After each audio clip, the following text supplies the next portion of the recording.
All right, everybody. My name's Boykin. I'm the founder of the GoGetter Family. All right. And I want to thank you guys for tuning in. Today, I'm going to talk to you guys about the 5 best places to find very, very motivated sellers. Okay. And to get these properties for way under market value. Way under market value. Okay. All I've been hearing from my students, from people that I talk to, from some colleagues, is that it is so hard to find properties in this market.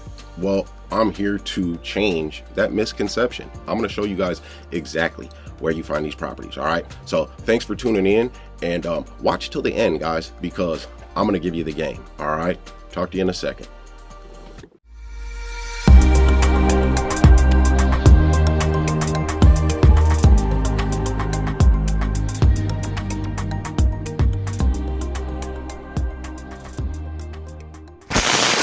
All right, guys, thanks for tuning in. All right, so I want to talk to you guys because I talk to so many people that they don't know where to find properties. All right, whether they're wholesalers, fix and flip people, buy and hold, man, there's not a lot of margin for them on these properties, and they're just having trouble, man, or they're just have to buy like dilapidated, just beat up properties. And I don't like buying ugly houses. All right, and I buy houses by becoming the bank. Right? I don't use a lump sum of money out of my own pocket, and I definitely don't use credit checks, banks, or hard money lenders. Okay. But that's a topic for another day. All right. But I'm getting these properties for pennies on the dollar. As a matter of fact, here's one that I just got. Yeah. Look at that, man. Beautiful, guys. I didn't pay really anything for that property, man. Pennies on the dollar, and it's worth almost $180,000. All right. So that's what I'm going to talk to you about, where I got that one. All right. First, I found that in my legal section of my local newspaper. All right. Legal section. You can find that in your actual newspaper, the newspaper itself in the legal section, or the online version. Okay. Because the thing is now, these foreclosures, right? That was a foreclosure. These foreclosures, they have to be published in a local publication. That is by law, right? Or for them to be done correctly. So you get the head start on most people. And the best part about it is this: these people are super motivated. I mean, they have to sell, or it goes to auction and they really don't get anything. And then they must leave their home. Guys, it doesn't get much more motivated than that, man. I mean, it just doesn't. So I love buying pre-foreclosures and foreclosures. One, because I'm these people's last hope, honestly, because there's not many people that know how to do these transactions the way that the GoGetter family does. So I actually get to help these people, man. And that is very fulfilling, honestly, because I'm actually having an effect on these people's lives. All right. But then there's also the fact that these people are highly motivated. Sellers, highly motivated. Now, it's an emotional time and it's difficult, but hey, it's not easy. If it was easy, everybody would do it, right? And if it was easy, there wouldn't be so much profit in it either, guys. I make a lot of money buying these foreclosures. All right. So that is the number one. That's number one. All right. Number 2, guys, is failed listings. Right. You heard me right. Failed listings. Okay. So what those are is they actually had their property listed with a realtor. Okay. So they wanted to sell, but for whatever reason, it did not sell. Right. And a lot of times, see, we use creative financing and subject to. So a lot of times with these failed listings, I find that they were either overpriced. Okay, because the people didn't have much equity. So they had to set their asking price so high so that they could pay the realtor commissions, closing costs, and other associated fees and not come out of their own pocket to do that. So they set the price way too high and it ends up not selling.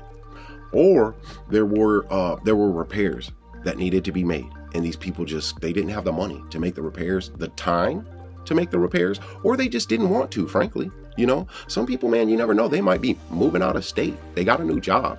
All right. And they just don't have time to make repairs. We don't know exactly why they failed, but we do know 2 things.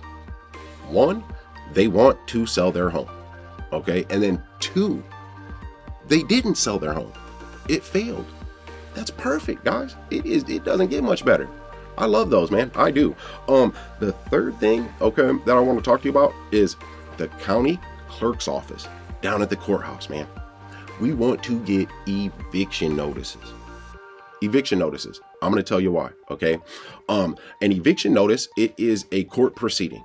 Okay. So the landlord has to file this eviction notice in court in order to go through the process so that the sheriffs will get these people out of their house if they won't leave. Okay. So since it is a court proceeding, guess what? It's public record. It's public record and we have access to it. And it doesn't cost much of anything, guys. If it does, it's just the for the copying and them giving you the paper. Or you can probably get an emailed version. I know some counties, it's lower priced to get it emailed to you digitally. Boom. Now I'm going to tell you why, though, that this works, right? People are like, so why would I want eviction notices? These people are renting. Well, guess what? Most landlords, okay, are mom and pop shops. They own 2, 3, 4, 5 houses, okay? And they have taken out loans to buy these houses. They've taken out loans. So a lot of these rentals, they have mortgages on them. And the people that are renting, they're paying their rent. And a portion of that rent, it pays the mortgage for the landlord. Right. So the landlord is paying the mortgage with the rent and then keeping that few extra $100, $3, $4, $5 extra $100 a month. That's their cash flow, right? And being a landlord, quite frankly, it sucks. It sucks. Something breaks down, a hot water heater. Man, if you're cash flowing $300 a month, a hot water heater is going to run you at least $1,200. But that's what, 4 months of your profit right there. 33% of the year's profit down the drain. And don't let a furnace go out. That's going to eat into one whole year profit and then probably into the next. So being a landlord is not all it's cracked up to be. So we can come in and we help these people. But we know for a fact with these eviction notices that they have not been getting rent, right? So they're frustrated. They're tired, man. They just, like, enough's enough. Well, we come in and help them out, guys.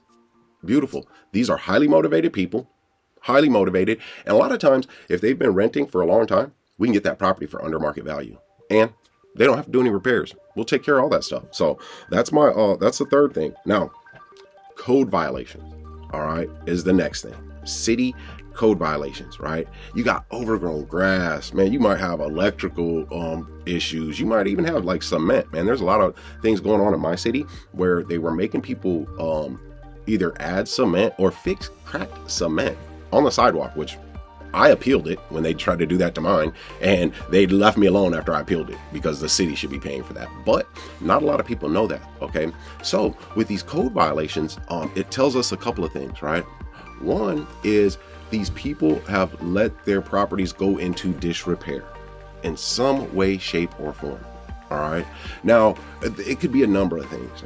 It could be an investor from out of state, right? And they're just tired of this thing, man. It's not making them enough money. Renting is not what it's cracked up to be, or it could be a person inherited this property and they just don't have the time, the energy, man, to put into fixing this place up or to keeping it up, right? So we come in and we help them. These people are highly motivated and we can get them for way under market value, right? Or a person may have, maybe moving out of state, right? Or they took on a second mortgage. I mean, there are so many reasons. That's why we use the GoGetter Family's value-based negotiating, how to negotiate in a way that's authentic and it is effective. We got to find out what this problem is and solve it for them, guys. That's what we do. So the fifth thing though is tax deeds. All right. Tax deeds are awesome because these people, they're behind on their taxes and it's going into foreclosure based off of these taxes because you must pay Uncle Sam. And they say there's two certain things in life, right? Death and taxes. All right. So Uncle Sam's going to get theirs, but at the GoGetter Family, we do it differently. Okay. Because we don't exploit people, man, because that ain't cool. You know what I'm saying? Like, that is not cool. You don't have to exploit people and beat people out of stuff to be successful in real estate. You really do not, man. It doesn't in anything, honestly. So what we do with the tax deeds is we reach out to these people. Okay, we reach out to the owner that is behind on their taxes. So instead of just going to the tax deed auction and buying it from up under them and then holding on to that tax deed for the 90 days or whatever, then foreclosing on them and taking their property, and then they just find out through the mail or whatever that we own their property and they have a certain time to redeem it. No, guys, no, don't do it that way. Reach out to these people, track them down, find out what's going on, Then we can get ownership of that property. Okay. And we don't have to wait the 90 days, and then for the foreclosure period, and then the 6-month redemption period before we can start working on it, because a lot of people, they'll buy these tax deeds, right? And you don't want to start working on it and repairing it because these people may see that you're repairing it. And then all of a sudden, they're going to find that money to pay those back taxes and get their property back. And guess what? You lose out all the money that you put in to repair that thing. So if you go about it the humane way, contact them, find out what's going on. We can be a solution to their problem, maybe even put some money in their pocket, and we get ownership of that property. All right. And then we can start working on that thing right away, or sell it right away.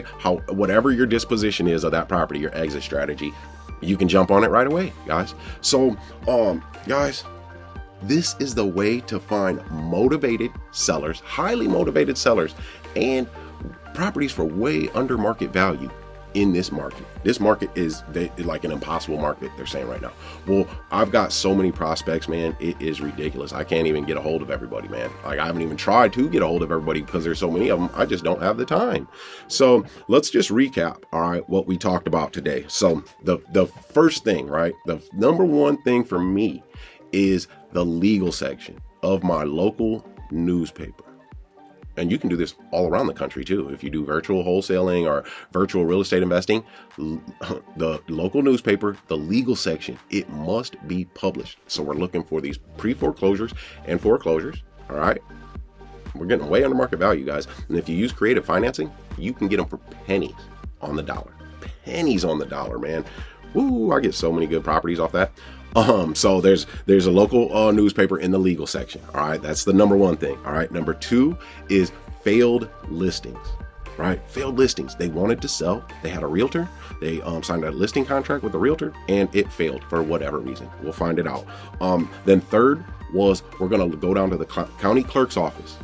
Eviction notices. Tired landlords, guys. I love it. Fourth is your city code violations. Guys, the property's in disrepair for whatever reason. Remember that. And remember, guys, we are problem solvers. That's what real estate investing is. It is solving a string of problems. Bring value, guys, bring value. So fifth, tax deeds. Remember that. Tax deeds, right? They're going into foreclosure for back taxes, but we don't just buy it from up under them. We reach out to them, talk to them, figure out what the problem is, and bring a solution, guys. This is how you're going to find the most motivated sellers and properties for way under market value.